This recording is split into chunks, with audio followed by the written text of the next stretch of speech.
दोस्तों नमस्कार। आज हमारी मौजूदगी फिर उसी ग्राम सभा में है जिस घटना को लेकर के पूरे देश में, पूरे विश्व में एक लोगों में गुस्सा है, एक क्रोध है, एक देखा जाए तो एक दर्द भी है। क्योंकि ये घटना जब घटती है ठीक जो है दीपावली के एक दिन पहले जो है अनुराग नाम का जो बच्चा ताइक्वांडो खिलाड़ी था, उस बच्चे के गर्दन को जो है अपराधियों द्वारा तलवार से उसी तरीके से काट दिया जाता है जिस तरीके से अब तक आप लोग सीरियल में, रामायण में, महाभारत में देखते होंगे चक्र सुदर्शन से या तलवार से गला काटते थे। आज के ज़माने में, आधुनिक ज़माने में लोग गोली का या जो कुछ भी था प्रयोग करते थे, लेकिन जिस तरीके से तलवार का यहाँ पर इस्तेमाल किया गया है, हम उसी धरती पर हैं, उसी जगह पर हैं जहाँ पर अनुराग के गले को जो है उतारा गया है, अपराधियों के द्वारा मारा गया है। ये आप धरती देख सकते हैं। आज दिखाने का मकसद ये है क्योंकि ये घटना 4 महीने से प्लस हुई है, लेकिन अभी भी इस परिवार को न्याय नहीं मिला है। हम लोग इसलिए आए हैं यहाँ पर क्योंकि होली का त्यौहार जो है आपके सामने है। पूरी दुनिया होली मनाएगी और यहाँ पर खूनों की होली खेली गई थी 4 महीना पहले। यहाँ पर धरती देखिए, अभी भी जो है ये धरती जो है चीख चीख करके पुकार रही है। अनुराग का जो खून है, अनुराग का जो ब्लड है, वो पुकार रहा है अपने न्याय के लिए। ये जगह वही है जी, ये वही जगह है, यहाँ पे इसको गला काटा गया था। ईटा जो है अभी भी एकदम ये ब्लैक अभी ब्लैक है, वो ब्लड के निशान आज भी मौजूद है यहाँ। इस जगह जो है उसका गला 30 अक्टूबर को काट दिया गया था। जैसे इस 4 महीने के बीच में तमाम लोग इससे आते हैं जाते हैं, गाड़ियाँ भी आती जाती हैं, शीत बरसात जो कुछ भी हुआ, लेकिन फिर भी ये ब्लड जो है यहाँ से पूरी तरीके से मिटा नहीं। आते आते मतलब होली का त्यौहार आ गया। बिल्कुल, होली का त्यौहार भी आ गया। उस समय घटना के जस्ट एक दिन बाद जो दिवाली थी, दिवाली से एक दिन पहले घटना हुई, तब से आज तक भी यहाँ निशान है जो बयां कर रहे हैं कि यहाँ कितनी विभत्स घटना किस तरह से निर्मम तरीके से जो है मेरे चचेरे भाई की हत्या की गई है। तो जग जाहिर है, सभी लोग जान रहे हैं, लेकिन शासन प्रशासन का जो ढुलमुल रवैया है उसी का नतीजा है कि आज इतना लंबा समय व्यतीत हो गया, फिर भी कोई न्यायिक कार्रवाई जो है वो ठीक तरीके से संपन्न नहीं हुई, ना होने की कोई उम्मीद है। जैसे लोगों को लगता है कि नहीं, बुलडोजर एक्शन होगा, इनकाउंटर होगा, ये सब चीज़ें तो अब कहीं ना कहीं गौण साबित हो रही हैं। मतलब कहते हैं कि जितना ही घाव पुराना उतना ही, मतलब ये जैसे मामले से लग रहा है कि ठंडा धीरे धीरे पड़ रहा है। तो वो तो प्रशासन जो है अपना मामला ठंडा करना चाह रही है। कहीं ना कहीं प्रशासन को ये है कि भाई हमारी सीट बचे, हमारी जो है कलम बचती रहे। अपने आप को बचाने की कोशिश प्रशासन के जो भी अधिकारी कर्मचारी हैं वो कर रहे हैं। तो इससे ये सोचेंगे कि बहुत करेंगे, मामला ठंडा कर लेंगे, लेकिन मामला ठंडा नहीं होने वाला है। वो अभी कहीं ना कहीं वो गफलत में है या मुगालते में जी रहे हैं लोग। लेकिन मैं उन लोगों को बता देना चाहता हूँ कि अगर ये अवैध मकान नहीं गिरा तो इसका परिणाम भयावह होगा। जैसा कि मैं पहले भी प्रार्थना पत्र जरिए शासन प्रशासन को अवगत कराता रहा, लेकिन किसी ने भी सुना नहीं, इस तरह की कार्रवाई हुई। तो आज भी वही जो हीला हवाली है, वही ढुलमुल रवैया प्रशासन का चल रहा है। तो इससे स्पष्ट है कि प्रशासन की भी उन आरोपियों से मिली भगत है, या शायद हमें लगता है कि प्रशासन भी उन हत्यारोपियों से खौफ खा रहा है। ये मामला भी प्रकाश में आया था कि जो से आप ये जो धरती देख रहे हैं, प्रशासन के लोग भी इस मामले को, जब दोनों पक्ष जाता है, वाद विवाद होता है, प्रशासन भी कहता है कि वो धरती ही खून मांग रही है। देखिए, उसका कारण ऐसा नहीं है, ये यहाँ से शुरू नहीं होता। ये शुरू होता है राजनीतिक जो नेता है। आज आप देखेंगे तो पूरे भारत में आप देखेंगे तो तमाम कुकुर मुत्ते की तरह उगाए हैं नेता। ये लोग तरह तरह की राजनीतिक और धार्मिक जातिवादी बयानबाजी करते हैं, जिसका असर जो है प्रशासन पर भी पड़ता है, स्थानीय लोगों पर भी पड़ता है। इस तरह से सिचुएशन पैदा होती है। इसी वजह से जो अधिकारीगण हैं, कर्मचारीगण हैं, वो भी जाति विशेष को टारगेट करके बयानबाजी वगैरह करते हैं। तो इस तरह का उस समय बयान था, जो भी था बयान, और उसका परिणाम है ये।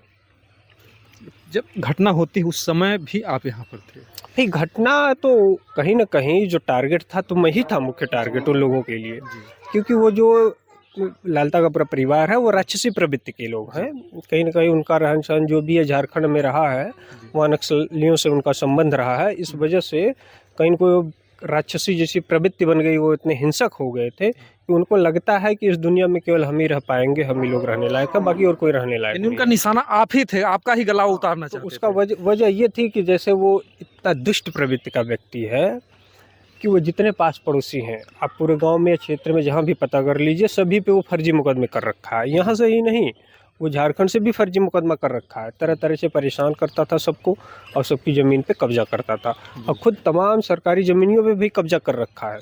वर्तमान में देखिए डिमोलिशन की जो कार्रवाई है वो बंजर भूमि पर पाया गया मकान। दूसरी तरफ था कि वो एक विद्यालय की ज़मीन है, जनता जनार्दन उच्चतर माध्यमिक विद्यालय, उस पर भी कब्जा कर रखा था कई सालों से। जो चकमार्ग वगैरह है उस पर भी कब्जा कर रखा है।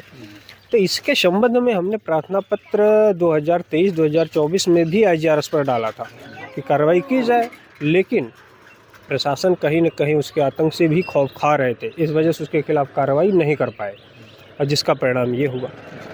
अच्छा, जब घटना के लोग अंजाम देते हैं तो क्या आपको भी दौड़ाते हैं तलवार लेकर के कुछ ऐसा? देखिए, हमको इसीलिए दौड़ाते हैं क्योंकि जितने भी यहाँ मामले वो फर्जी सबके ऊपर पास पड़ोसियों के ऊपर कर रखा है, उसकी जो है उसकी केस जो आप ही देख रहे थे। मैं करवा रहा था, कर भी रहा था। इस वजह से उसके अंदर खौफ था कि अगर इनको रास्ते से हटा दिया जाएगा तो कहीं न कहीं कोई इन लोगों की पैरवी करने वाला नहीं रहेगा, तो हम धीरे धीरे सबकी ज़मीन जायदाद जो भी है सब कब्जा कर लेंगे। तो कैसे फिर बीच में अनुराग आ जाते हैं उसमें? देखिए, उस दिन घटना के दिन हम और अनुराग दोनों ब्रश करते हुए सुबह घर से ही निकले इस रास्ते से खेत आप पर दोनों जा लोग रहे साथ थे, में ही थे? साथ में थे जी। और वो जो है रास्ते में पड़ा ईंट, अनुराग थोड़ा सा ठोकर की वजह से वो हटा रहा था। अच्छा, जो ईंट उठ पड़े हैं तो वो रास्ते में ईंट पड़े थे और उसी बात पर जो है वो रमेश वो घर में बैठा, वो देखा, उसके बाद मना किया। तो हमने इसको भी मना कर दिया कि भाई जाने दो, मत हटाओ, फालतू का अच्छा, भी वहाँ विवाद से रमेश करेगा। बोलता है। हाँ, तो हमने इसको मना भी कर दिया, हम के जाने दो। इतना वो कह करके सीधे भागता है अपने पीछे वाले घर में, जो पुराना घर है, जो पुश्तैनी घर उसका, उसमें भाग के जाता है। वहाँ से जो है अपने पूरे परिवार को बुलाता है, खुद हाथ में तलवार लेकर के आता है। बाकी परिवार के जो भी सदस्य हैं वो लोग चल कर आते हैं या दौड़ कर आता है, और सभी के हाथ में धारदार हथियार, तलवार, असलहे वगैरह से सब लैस रहते हैं उस समय। ईटा तो एक बहाना वहाँ पर हो जाता है, तुरंत इतनी बड़ी घटना को अंजाम देना। क्या कुछ पहले नहीं ऐसा था कि वो इतनी बड़ी साजिश रच रहा है? उससे पहले वो लोग अपने दिमाग कितनी बार सोचे होंगे इतनी बड़ी घटना अंजाम? देखिए, जैसा हमने पहले भी आपको बताया, कई चैनलों पर मैंने बताया है कि वो झारखंड में रहा है काफ़ी दिन तक, वहाँ नक्सलियों से उसका संपर्क रहा है। तो कहीं न कहीं जो उसकी मेंटलिटी थी वो नक्सलियों जैसी हो गई थी। वो इतना हिंसक समझ लीजिए कि राक्षसी प्रवृत्ति का हो गया था। और यहाँ आने के बाद इतना अंदाज़ा किसी को नहीं था कि इस तरह के तमाम वेपन्स वगैरह वो इकट्ठा करेगा और जो है किसी के ऊपर इस तरह की साजिश योजना के तहत जो है घटना को अंजाम देगा। पहली आवाज़ वहाँ से रमेश क्या देता है जब अनुराग हटाते हैं ईटा? पहले केवल वो मना करता है कि ईंट मत हटा, तो हम भी मना कर देते हैं। डायरेक्ट रमेश बोलता है, इतना कह करके नाम लेकर के बोलता है कि अनुराग ईंट मत हटाए? नहीं, वो कहता है ईंट मत हटा, इतना कह के उसके बाद अनुराग कुछ देता है आंसर? नहीं, कोई नहीं देता। हम उसको अनुराग को मना कर देते हैं कि ईंट वगैरह मत हटाओ, हट जाता है वो। अच्छा। उसके बाद वो सीधा भागता है अपने पीछे वाले घर में, सभी को बुला के लाता है, तलवार हाथ में लिए दौड़ते हुए आता है। अच्छा, वहाँ से दौड़ते हुए आता है? वहाँ से दौड़ते हुए आता है। बाकी जो उसके परिवार के सदस्य वो चल कर आते हैं। और अनुराग को मैंने कहा कि हट जाओ, ने मार देगा, वो थोड़ा सा बैक साइड हुआ। अच्छा, आपने उनसे बोला? कहा कि भाई हट जाओ, ने मार देगा। लेकिन और आप क्या कि आप देखिए, इतना अंदाजा नहीं था कि वो इस तरह की घटना को अंजाम देगा। जी जी। लेकिन हम लोगों को लगा कि ये बाउंड्री वाल है, इसके अंदर ही रुकेगा, लेकिन ऐसा नहीं हुआ। वो बाउंड्री वाल जैसे क्रॉस अच्छा, मतलब आप लोगों को थोड़ा संदेह था कि जो बाउंड्री यहाँ तक आएगा डरवा के रुक जाएगा? वही एक संदेह था कि भाई आएगा, थोड़ा सा डराएगा, धमकाएगा या कुछ बात कहानी होगी, जो कि ऐसा कुछ हुआ नहीं था। उसके बाद हमने अनुराग को कहा कि भैया भाग जाओ, नहीं मार देगा। वो थोड़ा बैक हुआ, जैसे ही बैक हुआ वो बाउंड्री क्रॉस करके मुझको दौड़ाया। अच्छा।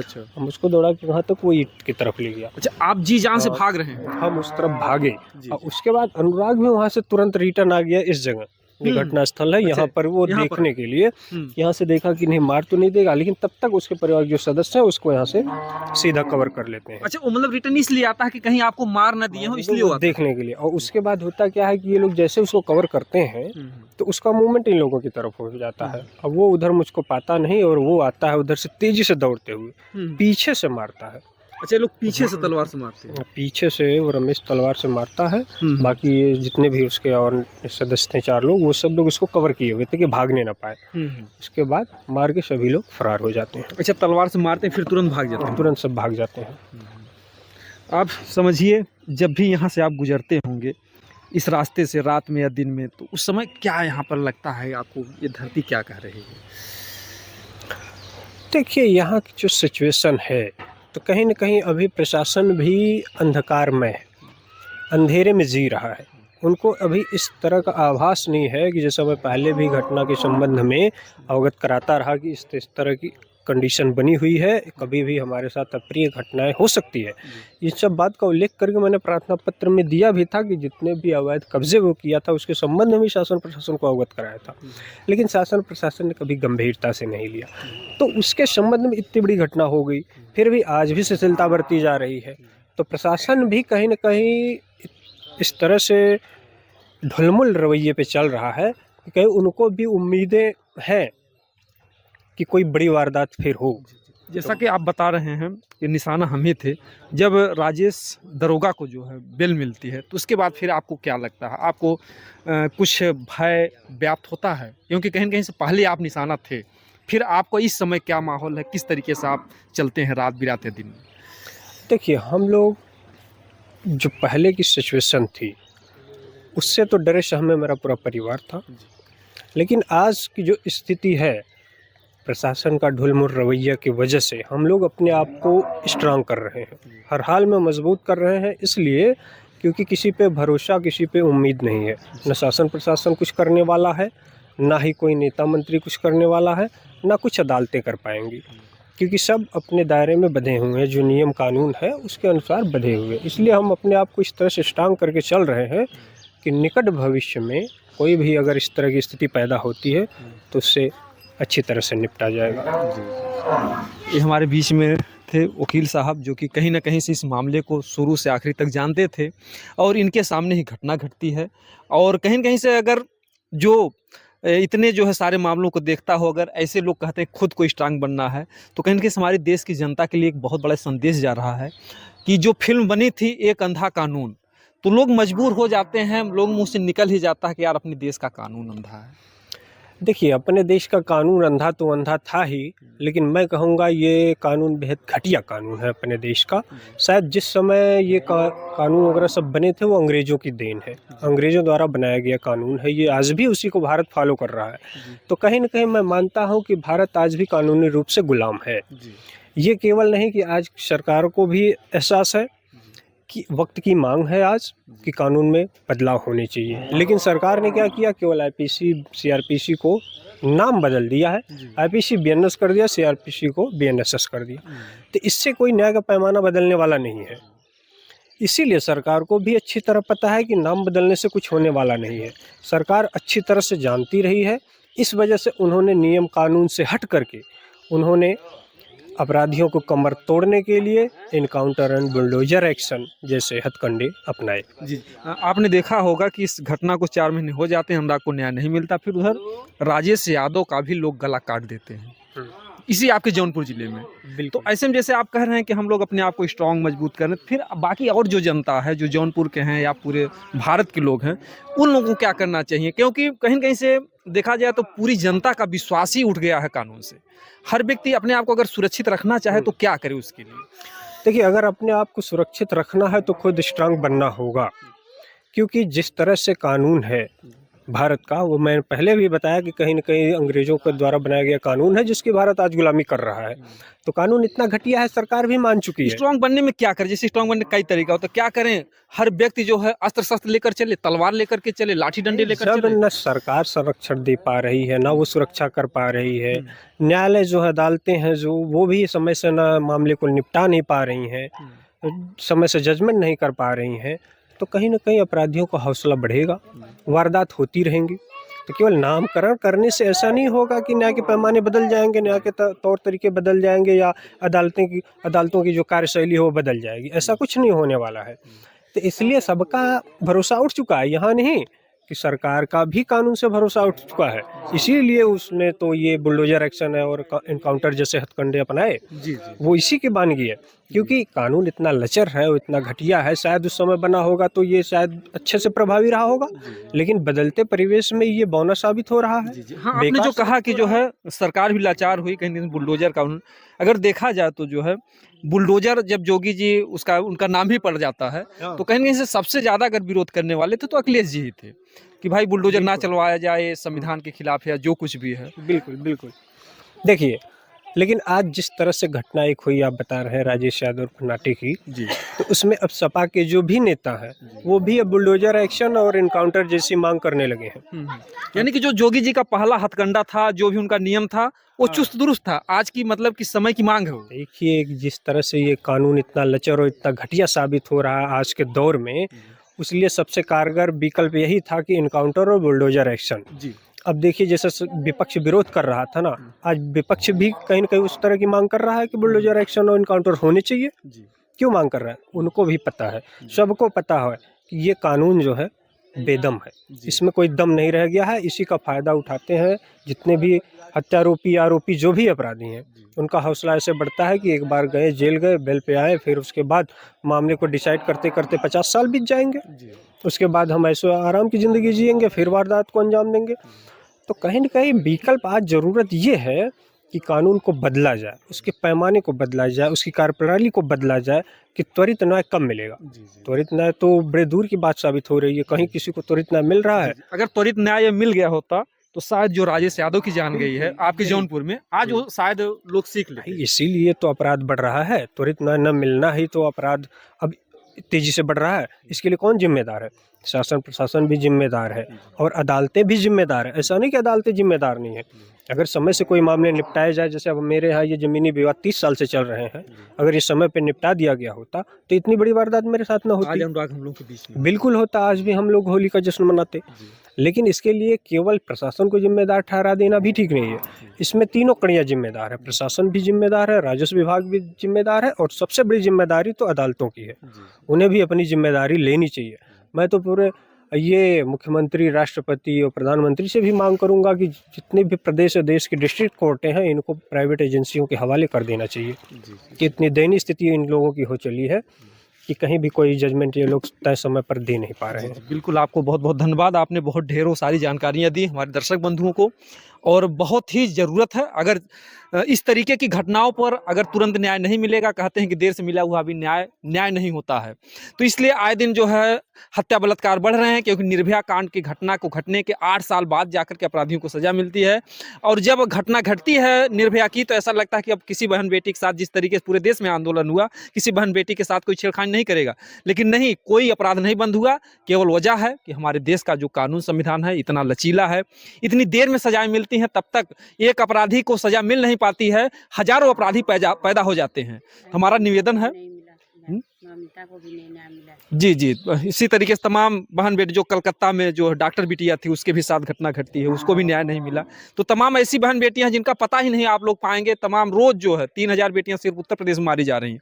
तो कहीं न कहीं से जब तक संविधान में परिवर्तन नहीं होगा, जो आज का माहौल है, जो आज का दरिंदा है, जो आज का राक्षस है, तो आज के राक्षस के हिसाब से आज का अस्त्र भी होना चाहिए, नहीं तो आपका अस्त्र फेल हो जाएगा। तो हम चाहेंगे कि इस वीडियो को ज़्यादा से ज़्यादा शेयर करें, और हर कोई व्यक्ति, जब तक संविधान हमारे देश का मजबूत नहीं हो जाता, कानून व्यवस्था मजबूत नहीं हो जाती है, हर व्यक्ति अपने आप को जो है मजबूत बनाए। जैसा इन्होंने कहा, बहुत ही अच्छा संदेश है कि आप लोग अपने आप को खुद जो है सुरक्षित रखने के लिए, जब तक आप खुद से मजबूत नहीं होंगे, आपको कोई बचाने वाला नहीं है। बाकी आप लोगों से हमारा निवेदन है कि जहाँ तक हो सके झगड़े झंझट से दूर रहिए, थोड़ा सब्र संतोष कर जाइए, क्योंकि महाभारत इतनी बड़ी घटना घटी, वो भी ज़मीनी विवाद में, जहाँ पर करोड़ों की जानें गई। तो कहीं न कहीं ज़मीनी विवाद आए दिन लोगों को जाने ले रहा है। देवरिया में घटना घटी, 6 जाने एक दिन में गई, तो ये घटनाएं रुक नहीं रही हैं। बड़े दुख के साथ कहना पड़ता है, हर घटना में ही हम लोग कहते हैं कि अपराधियों को ऐसी सज़ा मिले ताकि दोबारा ना हो, लेकिन ऐसा होता नहीं। हम लोग को कहने में अब शर्म आती है, क्योंकि जबकि उन सारी बातों को इन्होंने बहुत ही अच्छे तरीके से बताया है। आप लोग गौर कीजिएगा। जय हिंद, जय भारत।